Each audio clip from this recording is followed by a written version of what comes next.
Vittu tää on paha. Suo tules. Jos sä syöt tän maailman tulisimman chipsin, niin sä voitat Flaviantin tracksuitin. Noniin, sit avaa. Miltä näyttää?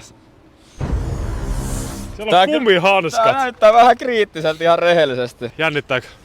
Tuntuuko ihan rehellisesti? Mä oon vähän aikaa jännittänyt näin paljon, että saa nähdä miten menee. Se on nyt auki, haluatko haistaa vähän? No otetaan hajutesti. Siinä se on. Näyttää kameralle vähän miltä näyttää. Mitä veikkaat, tuleeko sulle paha? No ei se nyt niin paha voi olla. No se nähdään kohta. Ei se on kai pakko sitten. Miltä tuntuu? Hyvä maistuu, ei oo yhtään paha vielä, ei tunnu missään.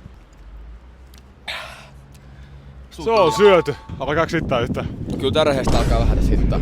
No niin, nyt on mennyt minuutti. Haluatko maitoa tai jotain? Vittu tuokaa sitä maitoa tänne heti. Ai vittu. Vittu mä kärsin. Vittu ei tää tulisuus lähe. Ei tää auttanut ollenkaan.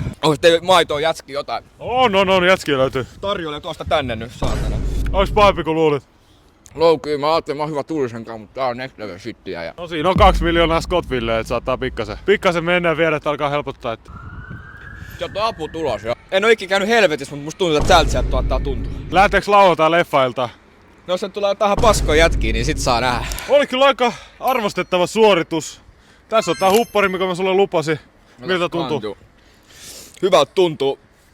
Tai no hyvältä, mut kyllä tää huppari saaminen hyvältä tuntuu. Näyttää cleaniltä. Mahtavaa. Kiitos. Kiitos, ei juttu sairaalaankaan. Kyllä tää oli ihan börtti.